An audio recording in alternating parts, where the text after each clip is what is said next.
for all of us. It's about predicting where the consumer is going and getting half of it right. One of the things we want to do is create ads that don't suck. Embracing change creates great possibility. I'm Alan Hart, and this is Marketing Today. Today on the show, I've got Carl Loredo. He's the Wendy's company's Global Chief Marketing Officer since February of 2023, and he previously served as the Chief Marketing Officer for the U.S. from 2019 to his recent promotion. On the show, we talk about his career path from previous to Wendy's at PepsiCo to joining Wendy's and becoming the new global CMO and elevating his role. Talk about the change that brings on, thinking about global brand building and local adaptation. We talk a lot about social media. Wendy's has been known for many, many years about their social media success. We talk about how they drive that success and then where they're going into the future and how social media is evolving as a strategy for them. We also talk about digital and how they're thinking about new technologies to drive digital transformation and tools, both in physical experiences as well as digital experiences. We spend time talking about those topics and much, much more. Don't want to miss this episode with Carl Loredo.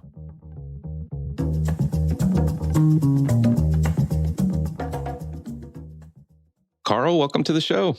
Well, thanks so much. Glad to be here. Really appreciate you having me on. Absolutely. I want to start because I've heard that maybe you were destined to be the CMO of the Wendy's company. I heard you have some early experiences with Wendy's. Tell me more about that. Yeah, maybe it was my destiny. You know, I think back to my childhood, and my mom was a single parent, and it was just she and I for quite some time. And Wendy's was our Friday night spot. I have some amazing and fond memories of the two of us hitting up the local Wendy's. And I always got the Big Bacon Classic, of course, because it's just an amazing sandwich. And my mom hit the salad bar. And so, you know, as I think back about those times and, you know, she and I getting to spend those special moments together, you know, we'd hit up Wendy's and then head home for all that Friday night television that was on back in the day. But I did have to go to bed before Falcon Crest because that was way too racy, as you might imagine. But, you know, it's interesting. My first week at Wendy's, I actually, the second day I was here, got to have dinner with Wendy. And I remember being on my way home and calling my mom. And I said, "Mom, you're not going to believe it, who I had dinner with." And she said, "Who?" And I said, "Wendy." And she said, "Wendy who?" I was like, "Mom, the Wendy. I had dinner with her." And, you know, it's just, I think back on those times, again, just a healthy reminder about what this is all about. And we serve up amazing hamburgers each and every day. And we provide great experiences to our consumers through a variety of different channels and otherwise. But all that coming together is what we're all about. And as I think about us as marketers, it's about providing amazing experiences for our consumers, ones that they can remember and think back on. And if you get that part right, then that's how you win. And so anyway, it's just a good, healthy reminder for me, but also for my team each and every day as we think through the things that matter and the experiences that we're trying to provide. No, I love that. I love that. And it's funny hearing you talk about what you and your mom did. It made me remember my mom's order. I love it. What did she go for? She went always for the chili cup. Like, you know, the cup of chili. And then she had like a salad on the side, like a small-ish salad and a Frosty. Like Love that, you know, she hit all the good elements, I guess, there. It's kind of funny when you started talking about it, like immediately came back in my head. Well, where did you get your start? And like, what were some of the stops along the way as you ascended to your rightful place as the global CMO of Wendy's? Well, look, it has been a great ride at Wendy's. I've been here for almost 8 years, which is quite amazing. And this is a US CMO for 4 leading up to this. And, you know, as we've really tried to shift to that global mindset and thinking about how marketing comes together for Wendy's, it's been exciting to take on that role at the beginning of this year. But, you know, I've had a very interesting background as I think even just postgraduate school. You know, I worked for PepsiCo for a number of years, did everything from coming up with innovation for the Tostitos brand, like Tostitos multigrain, to working in our relationship with the NFL back in the day before shopper marketing was even in vogue. We were using the NFL to find ways to get Walmart more excited about putting up displays in their stores, and then worked on the agency side as well, which I think all those things coming together really helped me to have a broad collective experience to bring to the table. But even before that, working through college and afterwards, I worked in the landscape construction industry. So, I feel like I've had a pretty varied background. It just goes to show that broader experience can come from anywhere. But really have been excited to take on this role, work with an amazing team here at Wendy's. I say often, I think we truly do have the world's best marketing team. And it's been an honor to be able to lead that group for the last 8 years and excited to be a part of where we're headed. I love that. I love that. And I hope we don't play this all the way through, but we've got a lot of similarities in some respects. You were a landscaper. I was a pool boy. I love it. I love it. So, and then the worst part of the summers was actually helping to build the concrete pools. I don't think there's anything worse than having concrete, nuggets coming out of your nose. Yeah, no doubt. Well, and think about the healthy respect for the consumer and what they're up against and the challenges they're fighting each and every day. And I think those personal experiences matter a lot. And I worked with crews of 75 guys we were out there each and every day sweating like crazy. But, again, in that case, trying to provide a great environment for folks to be able to enjoy outside. But I reflect back on those moments a lot, the days that it was Thursday and we hadn't gotten paid yet and what that felt like versus a Friday when we had. And so some days you feel flush with cash. And so you're in there buying a Baconator combo and getting after it with a large Frosty. And there are other days where, you need to think about how you can rely more on the value menu or otherwise. But, I just think any way that you can find those positive connections with consumers, what their real life is about and what challenges they may be going through, I believe that along with a variety of experiences to help think about how to shape up a program, build it out, and then ultimately about leading a team now. Because, clearly today it's about creating vision, helping people come along and get excited about where we're headed and then ultimately execute that. But I think all those components along the way have built me into the leader I am and clearly a lot more gray hair today than back in those days. Digging holes and planting trees, but exciting to be on the journey I've been on. That's awesome. Well, you mentioned you've been the CMO for more than 4 years, but you've recently shifted to this global role and I guess a global structure. Tell me a little bit about how that changes your perspective and also how you think about balancing, if you will, the global brand and the local adaptation or localization of that brand. Yeah, I mean, first and foremost, we're on a mission to make Wendy's globally the most talked about brand in the world. And so it's great to have that global vision and really be able to get after it that way. And, the key here is we've got to do it not by outspending everyone, but we've got to outplay them.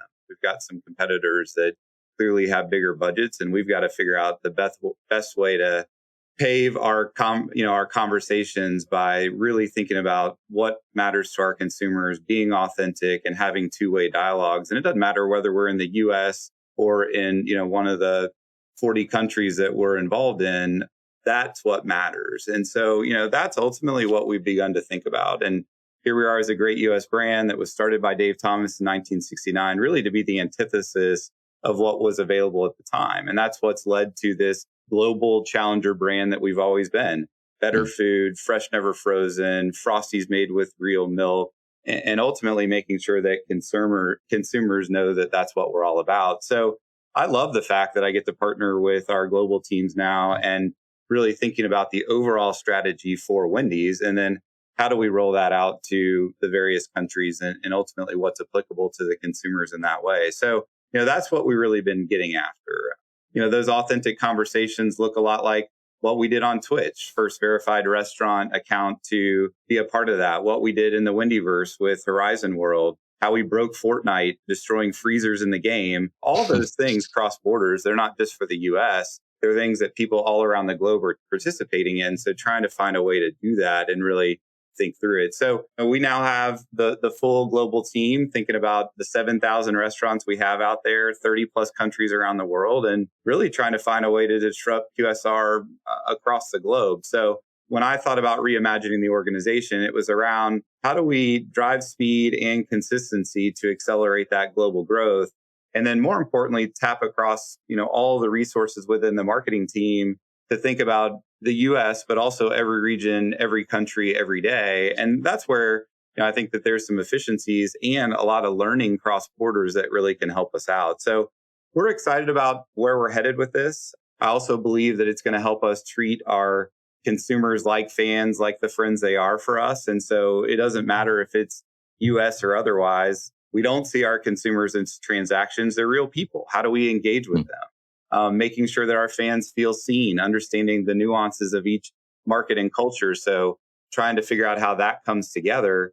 And by the way, it's working. We're seeing great resonance with our consumers. I think about a couple of things of late that we really were able to drive like crazy. You know, we had Shakira release her post-breakup diss track with her big mega producer and DJ Bizrap in January 23.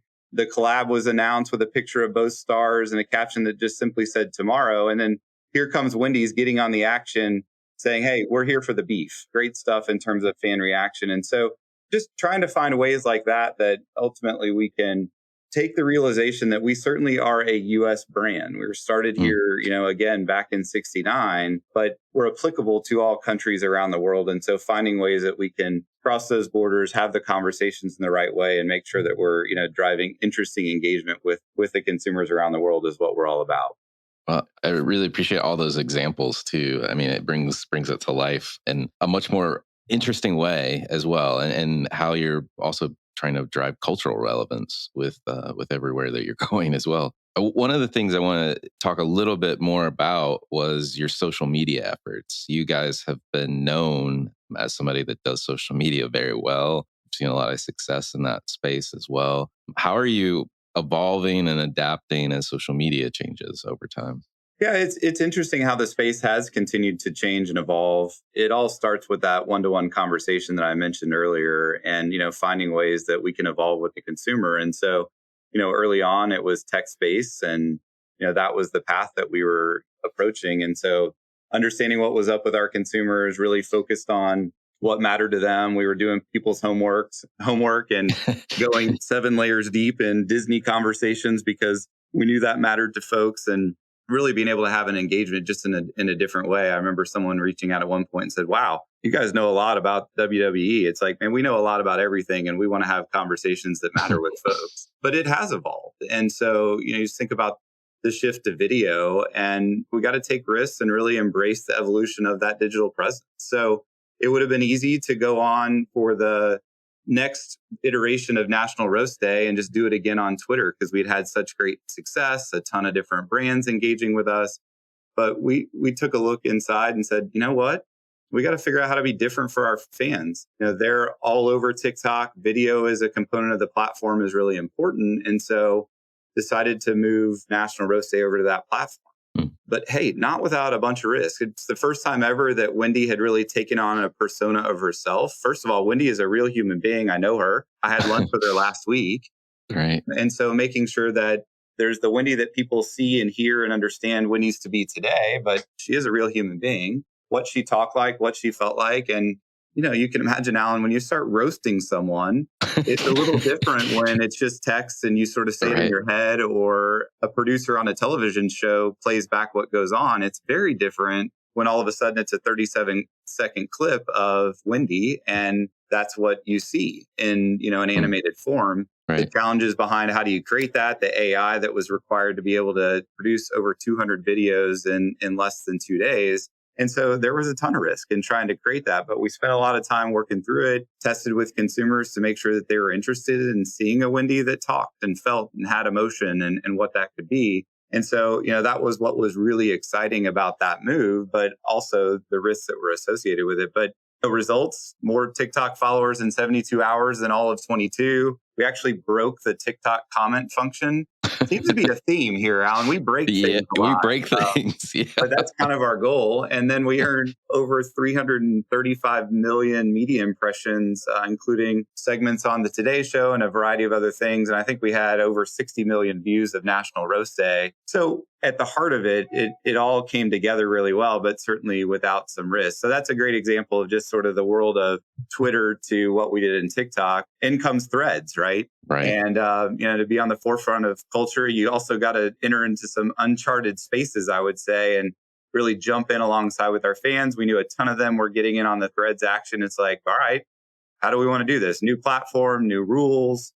Problem is, nobody really knows what the rules are yet. So you're kind of playing in it at the same time. And so, we got after it with a bunch of meme-inspired content about the platform, and just kind of trying to figure out what would hit. And the new algorithm was all about sending like fresh content to feed people. So we figured, well, get in it quick, get in it early and often to see if we could get as much to pop it as possible. And clearly that history that we have with, playful commentary worked pretty well. So we're not going to take any of it too seriously, but we still are serious about what we do. And so it was pretty fun. Those are some of the things that, we're really trying to find our way into. And anytime you can get in the middle of disruption between Zuck and others, you might be after it in some way. So, I'd say if, kind of to sum it up, as we think about all these different platforms, the different ways that we're trying to focus on how we can engage with our consumers, it's really about this nuance of culture, building community around topics that our fans care about, and then kind of the intersection of all those together in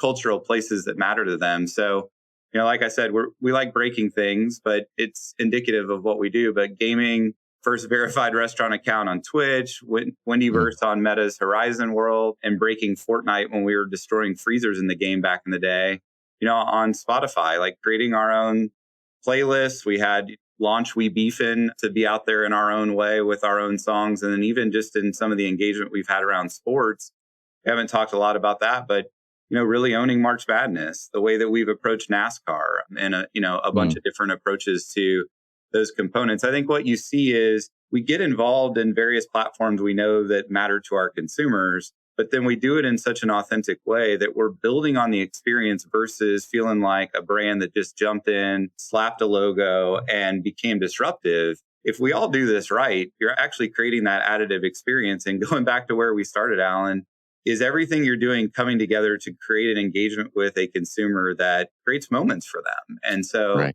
If you get it right, then those are some of the things that tend to work well for us. Yeah, no, it definitely makes sense. I think one of the things, as you talk about, like just how you guys are activating on so many different fronts and just staying relevant as well. It's interesting to think about that because like you are a QSR restaurant chain, but you've characterized yourselves, creating this Wendy character, if you will. And I know she's a real person too, but I think characters can really humanize a brand as well and bring it to life in ways that you can't otherwise. I don't know if you see that, if you think of it that way as well. How do you humanize that brand? Yeah, I think it's about humanizing. I think it's about being real. I know it's about being real Be as real. well. And that matters so much. So a couple of thoughts here. First, as we were opening our UK, getting back into the UK a few years ago, to hear some anecdotes from consumers say things like, I just love this brand so much. I cannot wait to try the cheeseburgers. And just pause on that for a minute. Here's an over 50-year-old brand that has created so much engagement with consumers that across the pond, people know who we are, what we're all about, what we stand for. And, that's led to a world where they want to come in and try the food now that it's made its way to their country. The fact that I wear Wendy's logoed gear a lot and people want to, me to give it to them off of my back. And sometimes I do. That doesn't happen for a lot of the other brands that we compete with. In fact, I would, beg to differ. It doesn't happen with any of them. And so, I think it comes back to knowing who we are. And we're a challenger brand. As a challenger brand, we embrace the role as a category disruptor. And, we've got to outplay all of our competitors. And, it's just an interesting environment that we live in, making sure that it always goes back to that. Are we making sure that we're living up to the reasons that Dave created us? And so, that means that, making sure that we've got the best value out there for consumers when they're strapped in this environment that we live in with Biggie Bag, and delivering way better value for our consumers with the $5 and $6 offer than any of our competitors out there. Think about spicy Nuggs and talk about a brand within a brand. Right. And, Chance the Rapper, I'll never forget that Saturday. I was driving down the road with my son to a baseball game, and I had my phone in my pocket, and all of a sudden it was just, and I was like, what is going on? And it was my team, and he had his daily affirmation for the day on Twitter and said, "Please, for the love of God, let today be the day that Wendy's decides to bring back spicy Nuggs."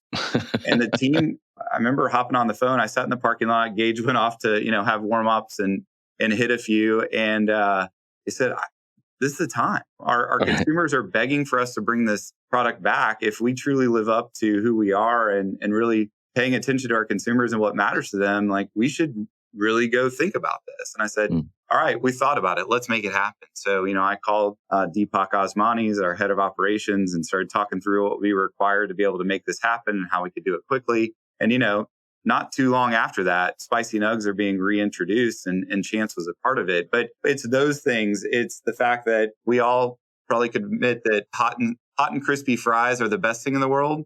Cold and soggy fries suck. And, we unfortunately, us and the entire competitive set was in a sitch where, we weren't serving the world's best fries. And you could either kind of pass that by or say, you know what, we're going to take the time to work with our suppliers and ultimately deliver the very best fry that we possibly can. And, in the cold and soggy fry era forever. And we did, and ended up with a fry that beat McDonald's nearly 2-1. But those are the types of things that we're truly embracing as we think about who we are as a brand, this role that we play as a category competitor, and the challenger within the category. And so, it's all about going beyond the transactions. It's like we're so connected to our fans. It's all about the insight that matters to them and the opportunity to have two-way conversations. We never settle for just a logo slap, as I talked about. It's how do we build excitement and energy around these big stages and these big moments like we were talking about earlier. And then you just got to be comfortable with calculated risk. You got to know that what you're doing, it matters a lot to the consumer. So if you just start there, it's going to be likely a good risk to take. And it's saying, look, like at the heart of it, it's all about understanding what matters to our consumers, engaging with them in a meaningful way. And if we can get that right, then most of the time we're going to end up with something that's a hit on our hands. And I think we've shown time and time again that that's been the case. It's how we ended up as the number 2 brand in the space and continue to look up and find ways to get after the big guy as well. So exciting stuff. Well, congratulations on becoming number 2. I mean, that's no small feat to climb the ranks in that regard, and doing it in your way, disrupting the competition, like you just mentioned. I'm curious if you have any advice for other executives, kind of in your space, thinking about wanting to be a disruptor, a challenger. It doesn't seem like it's for the faint of heart, and it takes courage. But what else would you say it takes? It takes both of those things, no doubt. But look, the number one key here is knowing who you are and starting there. And so not every brand is destined to be the disruptor or the challenger either. So I think that's the place where you got to be ready if that's the role that you're going to take on. And from everything we do to make sure that we have the very best fresh beef out there, it costs a whole lot more, and it's a whole lot harder to cook it in our restaurants. But it's the reason that your mom probably remembers her order, and you think about your Wendy's order, and it matters. So, that's something in the heart of hearts that you got to really think through. Our brand positioning is up on our boardroom wall. It's up in our culinary kitchen downstairs. If you were to sit down and ask any of the marketers that work on our team, our key executives and otherwise, they could all play back, our brand positioning. And why that matters is we know who we are. We know where we started, and we know what our role is and how we're approaching our consumers. And, look, we've got a number of folks that have come in early days around social and otherwise and said, "Carl, like, we've got to find a way to do what you do on Twitter." And we want, this is early 5, 6, 7 years ago. Right. How do we approach social media in the way that you do? And big brands that you've definitely heard of that are in Fortune 5, 10. And it's like, let's start with number 1. Please, don't, for the love of God, don't try to do what we do. Right. Know who you are and what role you play. And so the first piece of advice I would say is you got to look internally to understand who are you? What are you all about? And then secondly, how does that engagement work with your consumer and what matters to them? And so that's the piece that I would just keep pushing and ask all marketers, like, understand your consumer to the core, understand what matters to them the most, know who you are as a brand, and then you got to find the intersection of those two things. And for us, it is all about being a category disruptor. about the things that we do differently and making sure that folks know about those. And then using platforms that matter to our consumers to go tell that story. For some of our consumers, that's NCAA and football and basketball and the engagement there. For a lot of our consumers, it's the world of gaming and what we do in that space. Others, it's social. But, those are the three things that really have come together well for us at Wendy's and how we think strategically to make sure that we're delivering it. And so that in and of itself, I don't believe anybody ought to be just chasing the idea of being a disruptor, because for most of them, it probably isn't the right play. But once you know who you are and have clarity around the consumer and what challenges they're facing, you can figure out what you want to go do about it and the right way to communicate that you have to them. And to me, that's the key. Gotcha. Well, you guys are going to continue to drive results in the market. How does digital play a role? And where are you headed as it relates to everyone's talking about things like Gen AI and other related technologies? I'm curious what your take is. Yeah, sure. Yeah, no doubt. Across delivery, drive-through, in-restaurant, digital tools and in-app experience are playing a role to bring more Wendy's to more people more often. So, at the heart of it, that's what matters. And it wasn't that long ago that convenience was ultimately defined by location. So do you have the most number of restaurants in a given city or otherwise? And whether Wendy's had the most or happened to be on the right street corner. And now with the app, our fans can always be first in line. Doesn't matter where you are, because you can come into our restaurant or we could deliver it to you if you want. So that's the biggest role that digital is playing. And we're certainly committed to that, building out our digital capabilities. Our Wendy's app deliver a fast, easy to use, personalized experience. And, we were the first burger QSR to offer a loyalty program at Wendy's with Wendy's Reward and offering up monthly exclusive in-app offers, keeping an eye on what's going on with all those components. Clearly it has played a big role for us and continues to. Folks want to wait in line on their terms. So how can you make sure that you're delivering against that? Folks want it to be easy to order your food and order your favorites. So let's make sure that we're delivering against it. And ultimately, it is also about offering up value in the right way and thinking about offers that matter to you. And I think that's the biggest piece that digital offers is, that one-to-one engagement and knowing our consumers and knowing that you, Alan, may not be into the small salad that your mom was or the chili, but we should be intriguing you with our latest Made to Crave sandwich. So, those are the things that I think matter the most as we think about this overall and digital engagement and finding ways to do that. And you talked a bit about AI. I feel so fortunate that we have this strategic partnership with Google. We're transforming drive-through experience with generative AI, and that can enhance, customer and crew experience. So I really love the opportunity there. And where digital is at its best is it gives our consumers the very best experience. But then going back to, your pool days and me working in the landscaping industry, also making sure that for the crew, the 250,000 folks that are out there delivering a great Wendy's experience every day, it makes it easier for them too. And so, I think the world is our oyster as it comes back to AI and what that can deliver. You can imagine a world where you can order at one of our drive-through windows in your native language. And I don't think that's that far off. So those are a variety of the things that I think, AI can offer up as well. But it still all comes back to, Alan, what matters to you? What food items do you like? And how do we make sure that the ordering experience is the easiest and most efficient, regardless of whether you want to pull up to our drive-through, walk into our restaurant, pull out your phone. We just got to make it easy and personalized to you. And so that's a big play that digital can have for us as well. Love it. I love it. Well, if you are curious about my order, it's a straight single with cheese, no onion. So. I love it. All right. I'm a classic person. But well, you guys have had a lot of success, so kudos on that. It's pretty interesting to see where you're going and hear you talk about that as well. One of the things we love to do on this show is get to know you a little bit better. We know you remember fondly your experiences with your mom at Wendy's. But my favorite question to ask everybody that comes on the show is, has there been an experience of your past that defines and makes up who you are today? Well, that's interesting. I appreciate you asking me.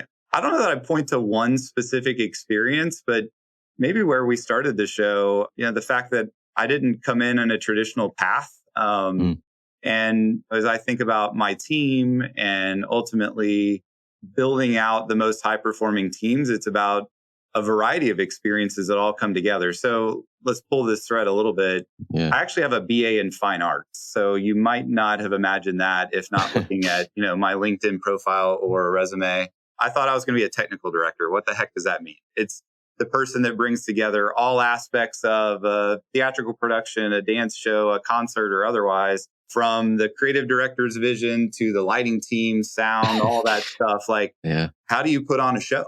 And, a couple of things about that. It's one, how do you get all those different pieces to come together to put on the most magical experience for a consumer?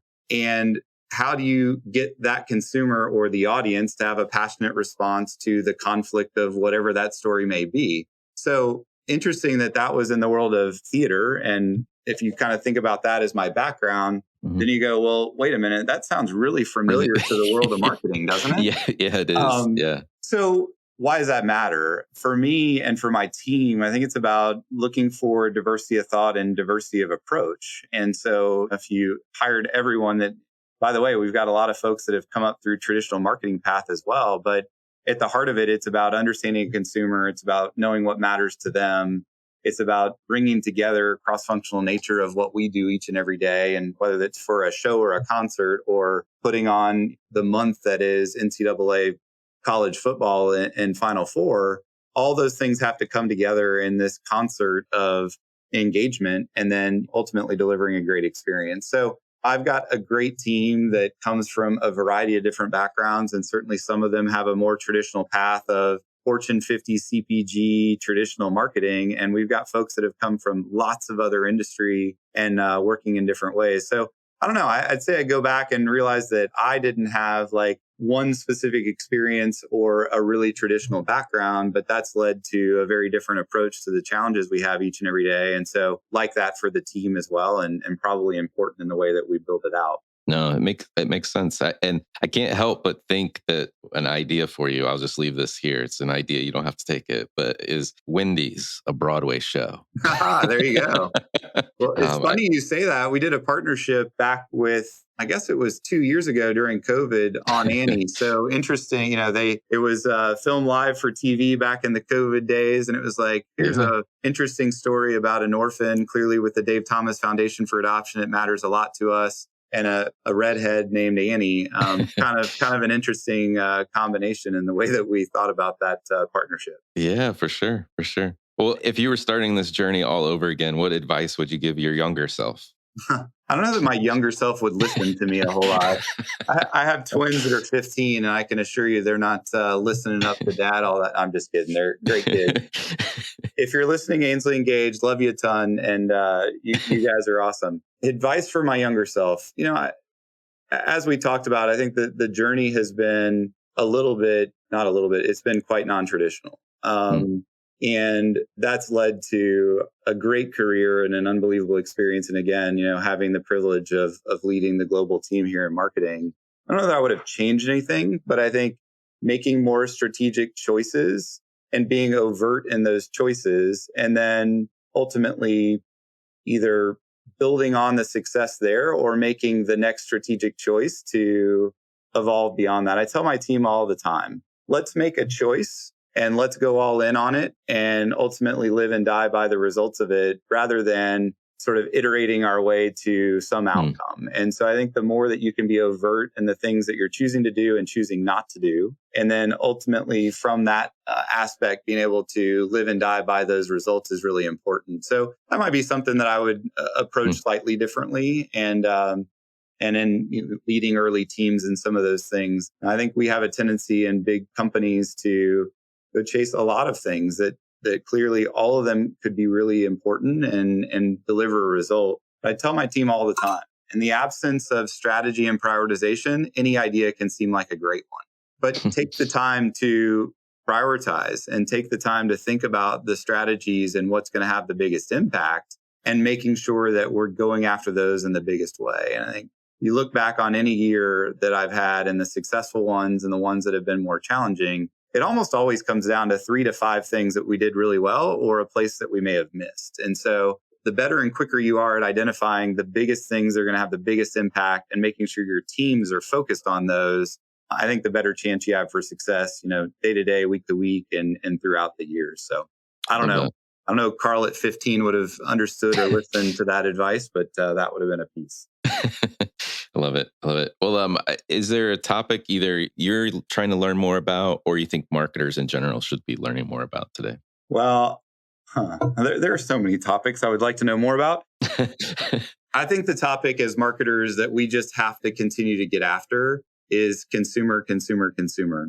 Yeah. And there's always the topic du jour. And clearly we want to make sure that we're aware of what's going on around us. But the more compassionate and the more convicted we are about knowing our consumers, the better off we are in ultimately delivering an experience and a product and an outcome that matters to them. And we're in a really interesting space as marketers because the information is almost endless these days. You think about what you can know about consumers.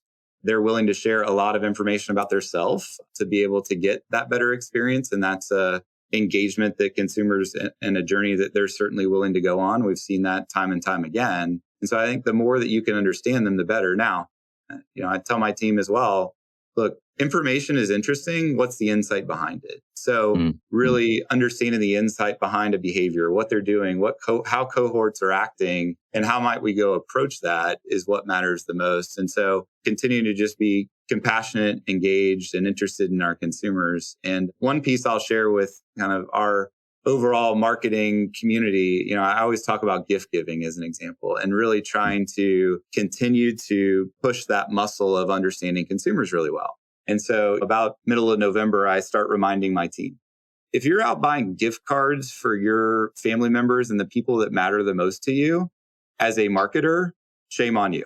If that's a time every year that you can really exercise that muscle to pay attention and listen to what people are saying about things that they enjoy doing or that matter to them or their favorite color or recognizing that they've been talking about needing a new putter or whatever it may be. Right. And showing up with something that wasn't on a list, but that mattered a lot to them. And I think that's just a kind of part and parcel for what we do every day. And if you can go find those moments, you can go find that thing that matters to somebody that they mention one off here or there, but they didn't overtly tell you, man, what a great engagement that leads to in terms of them opening that box or whatever it may be. And it could be the smallest little thing that costs next to nothing or a drawing that you did for them or whatever it may be. But be passionate about the consumer and flex that muscle as marketers to make sure that we're thinking about it, but really finding ways to understand who they are. And again, the insight behind them versus the volumes of information that are out there. Love it.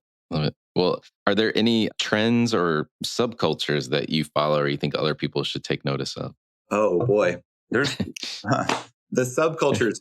I don't know. How about talk about gaming? What an evolution. Right. I had a Commodore 64 when, if you want to wonder about my gray hair and the games I was playing back in the day, I thought I had made it when I got to play a ColecoVision the first time. So, you think about what that's evolved to. I actually saw someone on an airplane that was using a VR headset on my latest trip to a vacation. So just pause on that for a second. But, that's a space that clearly tech hitting consumers and not in a bad way, but how you can get engaged in that. And, we're clearly not all the way to Ready Player One yet, but man, we're getting pretty close. And so understanding the right way to continue to engage in those worlds, how we as marketers and brands can be real currency and the crossover between those virtual worlds and having a cheeseburger and fries show up at somebody's house and not be disruptive in that is certainly a place that we're taking a look at. So at least for me, because I'm interested in it, for our teams here at Wendy's, because our consumers are interested in it,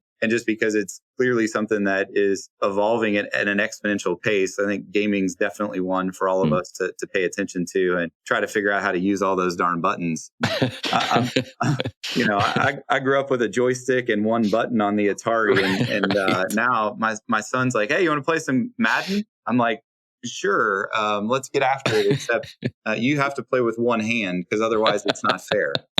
But no, I think it's an interesting space. There's a ton of subcultures that are out there. Like I said, for us, that's one that matters. But I like the idea to just get after it, pick a couple and understand more just for the quest for more new info and to to see what the kids are up to. It's good stuff. I love it. I love it. And man, talking about Commodore 64, ColecoVision, I had not heard that in like 20 years, I think, at this point. But I remember those silly paddles, like the big dials on top of them. And then the Atari and Nintendo was my go-to for the most part. But yeah, wow, blast from the past. There you go. Last question for you. What do you think is the largest opportunity or threat facing marketers today? Ooh, that's a meaty one to wrap it up with. Look, the disparate nature for which we engage with our consumers these days, I think it's a huge opportunity in that, you can drive that one-to-one engagement. And to the extent that you take the time and really do understand where are they, what matters to them, and in what way can you engage with a consumer in that specific venue, forum, or otherwise, is a huge opportunity. On the flip side of that, not even 10 years ago, you could still get after a vast majority of the consumer landscape in the US and globally by approaching them through linear television, as an example. And so I think we're just going to have to continue to get smarter and smarter about the ways to go tell our stories. And they're not going to just look like a 30-second linear television ad as we continue to move forward. And so more and more mix getting shifted to different places. And ultimately, that also comes with the need to create content and creative in different ways. And so, I think the challenge is that it's a lot more work. The excitement is what a great opportunity to have that direct engagement with the consumer and understanding them and be able to talk in their language and things that matter to them and delivering against it that way. So I think it's a great opportunity. And it also just makes it that more challenging to make sure you know your stuff and you get focused on the things that matter most. So anyway, awesome. It's an amazing time to be a marketer. And while 1,000 things have changed, there's one core thing that hasn't changed at all at the heart of it, which is, do you know who your consumer is? Do you know what matters to them? Do you know what challenges they're facing? And if you're ultimately creating solutions to those challenges, then it just becomes finding the right and appropriate way to let them know you've done it. And in that, I still think marketing is very similar to the early days of probably the first Coulter marketing textbook I had. So, I think a lot of things have changed and many things are still the same. And that's what we've got to continue to thread the needle between. And it's an awesome place to be. I love it. Carl, thank you so much for coming on the show. Thank you. Really appreciated the chance to connect and looking forward to hearing about that next single with No Onion that you have. Appreciate the business. Love it. Hi, it's Alan again. Marketing Today was created and produced by me with post-production support from Sam Robertson. If you're new to Marketing Today, please feel free to write us a review on iTunes or your favorite listening platform. Don't forget to subscribe on marketingtodaypodcast.com. Tell your friends and colleagues about the show. I love hearing from listeners. You can contact me at marketingtodaypodcast.com. There you'll also find complete show notes and links to what was discussed in the episode today, and you can search our archives. I'm Alan Hart.